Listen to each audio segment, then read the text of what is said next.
दोस्तों, आज मैं आपको क्राइम की दुनिया की एक ऐसी सच्ची और खौफनाक कहानी सुनाने जा रहा हूं। और जब आप इस कहानी को सुनेंगे तो आपको विश्वास नहीं होगा कि क्या ऐसा कुछ भी हो सकता है। और दोस्तों, ये सोचकर ही रूह कांप जाए कि क्या किसी को मारने के बाद भी उसके शरीर के साथ ऐसा कुछ कर दिया जाता है। आज की हमारी सच्ची घटनाएं कुछ ऐसी है, तो आप इस वीडियो में आखिर तक मेरे साथ बने रहिएगा। नमस्कार दोस्तों, मैं हूँ राज सोनी और आप देख रहे हैं अनोखी वारदात की एक नई कहानी। अगर आप चैनल पर पहली बार आए हो तो चैनल को अभी सब्सक्राइब कर लीजिएगा और वीडियो को पूरा देखकर कमेंट बॉक्स में अपनी बात जरूर लिखिएगा। दोस्तों, इस कहानी की शुरुआत होती है असम के गुवाहाटी शहर से। गुवाहाटी में एक छोटा सा परिवार रहता था। इस परिवार की मुखिया थी शंकरी देवी, जिसकी गुवाहाटी में अच्छी खासी प्रॉपर्टी थी। और शंकरी देवी की उम्र लगभग 60 से 70 साल के दरमियान थी। अब गुवाहाटी शहर में शंकरी देवी के पास 5 घर थे और इन 5 घरों में वो एक घर में तो खुद रहा करती थी और बाकी के 4 घर किराए पर लगाती थी, जिससे उसके पास हर महीने अच्छा खासा किराया आ जाता था। अब किराएदारों से किराया वसूलना और उनकी देखभाल करना और फाइनेंस जैसे कार्यों की देखभाल शंकरी देवी का भाई किया करता था। और शंकरी देवी के एक इकलौता लड़का था जिसका नाम था अमरज्योति, और जिसकी शादी आज से 10 साल पहले शंकरी देवी ने वंदना नाम की लड़की से करवा दी। अब वंदना भी एक इज्जतदार परिवार से गुवाहाटी की रहने वाली लड़की थी, लेकिन वंदना और अमरज्योति के शादी के 10 साल बाद भी, इतने लंबे समय के अंतराल के बाद भी कोई बच्चा नहीं था। लेकिन फिर भी अब दोनों के बीच में सब कुछ ठीक चल रहा था और अमरज्योति भी अपना ठीक ठाक काम करता था। अपनी माँ का इकलौता था, गुवाहाटी जैसे शहर में प्रॉपर्टी का मालिक भी था और 4 घरों का अच्छा खासा किराया भी आता था। लेकिन ये किराया उसकी माँ शंकरी देवी के अकाउंट में आता था। लेकिन दोस्तों, अब शादी के कुछ समय बाद अमरज्योति कुछ घरेलू कारणों के चलते अपनी पत्नी वंदना के साथ अलग घर में रहने लगा था। अब शंकरी देवी अकेली एक घर में रहा करती थी और अमरज्योति और वंदना अपने अलग घर में। अमरज्योति और वंदना दोनों एक दूसरे के साथ बेहद खुश थे। अमरज्योति अपना अच्छा खासा काम करता और अपने घर का और अपनी पत्नी का खर्च निकालता। लेकिन तभी दोस्तों, इनके अच्छे खासे चलते परिवार के बीच अचानक ही 23 अगस्त 2022 के एक दिन एक अजीब घटना सामने आती है। दरअसल वंदना गुवाहाटी के एक पुलिस स्टेशन पहुंचती है और रिपोर्ट दर्ज करवाती है कि उसका पति अमरज्योति और उसकी सास शंकरी देवी दोनों गायब है और दोनों का फोन स्विच ऑफ आ रहा है। और वंदना के इस बयान पर पुलिस ने रिपोर्ट दर्ज कर ली और अपनी तफ्तीश शुरू कर दी। पुलिस को तफ्तीश के दौरान कुछ हाथ नहीं लगा, न तो अमरज्योति का अता पता था और न ही उसकी माँ का। अब पुलिस कुछ दिन जांच पड़ताल करती है, लेकिन पुलिस को कुछ भी हाथ नहीं लगता है। न तो अमरज्योति का पता चला और न ही उसकी माँ शंकरी देवी का। अब जैसे जैसे समय बीतता है, पुलिस इस केस को सीरियस लेना बंद कर देती है और उन दोनों माँ बेटों को गायब हुए 2 महीने बीत जाते हैं। सितंबर से अक्टूबर आ गया, लेकिन अब तक माँ बेटे का कोई भी सुराग नहीं मिला था। और अब वंदना भी अमरज्योति के गायब होने के बाद अपने पति का घर छोड़कर अपनी मम्मी पापा के यहाँ रहने चली गई। और उसके आस पड़ोस के लोग भी ये सोचते हैं कि इसकी सास और पति गायब है, जिसे लेकर ये परेशान है, तो ये अपने मम्मी पापा के यहाँ चली गई। अब दोस्तों, वंदना अपने मम्मी पापा के घर रहा करती थी। लेकिन तभी अक्टूबर के एक दिन वंदना एक बार फिर से पुलिस स्टेशन पहुंचती है और पुलिस को कहती है कि पिछले 2 महीने से उसका पति और सास गायब है और उसे खबर मिली है कि उसकी सास शंकरी देवी का भाई, जो मकानों को किराए पर देता है और सारे रुपए पैसों का हिसाब रखता है, वह मेरी सास और पति के बैंक से गलत तरीके से पैसे निकाल रहा है। और वंदना ने पुलिस स्टेशन जाकर अब की बार ये दूसरी रिपोर्ट दी थी और यही शिकायत शायद इस कहानी का सबसे बड़ा मोड़ था। अब वंदना के इस बयान पर पुलिस वाले भी शंकरी देवी के भाई के खिलाफ यह शिकायत लिख लेते हैं। अब पुलिस को भी लगा कि 2-3 महीने हो गए हैं, माँ बेटे नहीं मिले हैं और अब एक और नई शिकायत आ गई है। तो इसी के साथ पुलिस एक बार फिर से अच्छे से तफ्तीश में जुट जाती है। अब वंदना की दूसरी शिकायत के बाद पुलिस शंकरी देवी के नाम 5 बैंक अकाउंट्स की अच्छे से छानबीन करती है। तो पुलिस को अचानक लगा कि मामला कुछ गड़बड़ है, क्योंकि दोस्तों, छानबीन के दौरान पुलिस ने देखा कि पिछले 2 महीनों से शंकरी देवी के अकाउंट से 5 लाख रुपए निकाले गए हैं और वो भी एटीएम के माध्यम से। अब पुलिस वाले इस जांच की और गहराई में जाते हैं। उन्होंने एटीएम की वो सारी सीसीटीवी फुटेज मंगवा ली और जैसे ही पुलिस इन सीसीटीवी फुटेज को देखती है, तो पुलिस के पैरों के नीचे से जमीन खिसक जाती है, क्योंकि पुलिस को एटीएम की सीसीटीवी में हर जगह जहां पैसे निकाले गए थे वहां वंदना का ही चेहरा नजर आ रहा था, न कि वंदना के सास का भाई। अब पुलिस को पहली बार वंदना पर शक होता है और इसी शक के आधार पर पुलिस ने वंदना की हिस्ट्री खंगालनी शुरू कर दी और पुलिस ने वंदना के ससुराल में उसके पड़ोसियों से वंदना के बारे में पूछा। तो पुलिस को पता चलता है कि वंदना बड़े ही आजाद ख्याल की लड़की थी और उसके बहुत सारे दोस्त थे और उन्हीं में से एक दोस्त उसके बेहद करीब था। और दोस्तों इसी दौरान उनको एक खबर और लगी कि इसी दोस्त को लेकर वंदना और उसके पति अमरज्योति के बीच अक्सर झगड़ा हुआ करता था। अब पूछताछ के दौरान पुलिस के सामने एक बयान और निकल कर आया कि 25 अगस्त 2022 को, यानी कि वंदना के पति और सास के गायब होने के तकरीबन 4 से 5 दिन बाद वंदना के घर की छत पर कुछ जलने की बदबू आई और उसकी छत पर आग जल रही थी, जिसे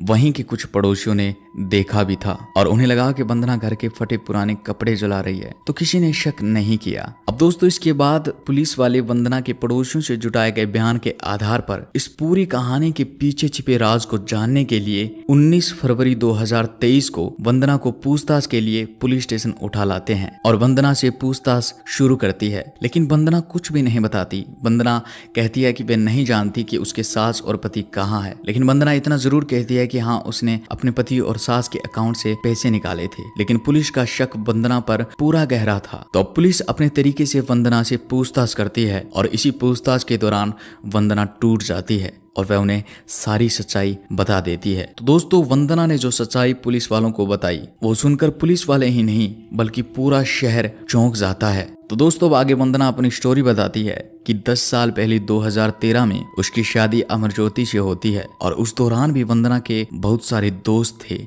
लेकिन शादी के बाद भी वंदना का रंग ढंग नहीं बदला और शादी के कुछ समय बाद वंदना की मुलाकात उसी शहर में रहने वाले धनजीत डेका नाम के नौजवान से होती है और पहली ही मुलाकात में दोनों एक दूसरे को दिल दे बैठते हैं। अब समय के साथ दोनों की नजदीकियां बढ़ने लगती है। धनजीत डेका और वंदना इतने करीब आ चुके थे कि वह बस अमरज्योति के ऑफिस जाने के इंतजार में रहते थे कि कब ऑफिस जाएं और कब वे दोनों मिले। और धनजीत डेका के अलावा भी वंदना की कुछ और लड़कों के साथ भी दोस्ती थी और पुलिस की जांच पड़ताल के दौरान भी आस पड़ोसियों ने बताया कि जब अमरज्योति घर पर नहीं होता था तब अक्सर वंदना के घर उसके साथ अलग अलग लड़के आया करते थे। और जब इन सब के बारे में अमरज्योति को पता चला और खास तौर पर डेका के बारे में अमरज्योति को पता चला तो वंदना और अमरज्योति में इसी बात को लेकर रोज रोज झगड़े होने लगे। और अपनी पत्नी वंदना के रोज रोज नए संबंधों के बारे में सुनकर अमरज्योति अंदर ही अंदर बुरी तरह से टूट जाता है और अब उसने वंदना से तलाक लेने का फैसला कर लिया। तो दोस्तों जो वंदना को ये बात पता चली कि अमरज्योति उससे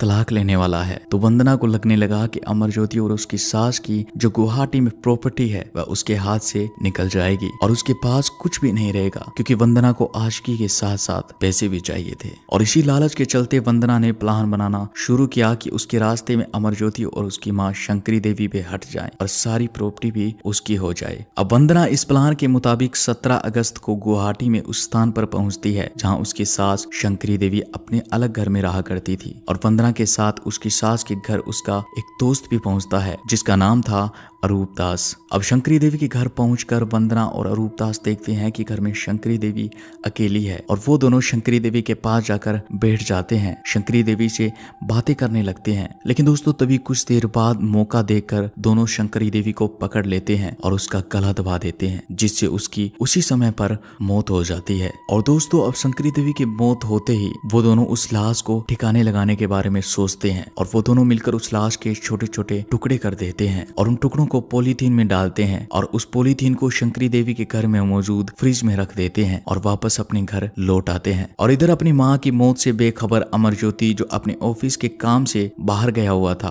21 अगस्त को वह घर लौटता है और इन पिछले 4 दिनों में उसकी माँ से कोई भी बातचीत नहीं हुई थी, क्योंकि दोनों अलग अलग घर में रहा करते थे और इनकी अक्सर आपस में कम ही बातचीत हुआ करती थी। तो अब अमरज्योति अपने घर लौटता है और वह अपने कमरे में जाकर आराम करने लगता है।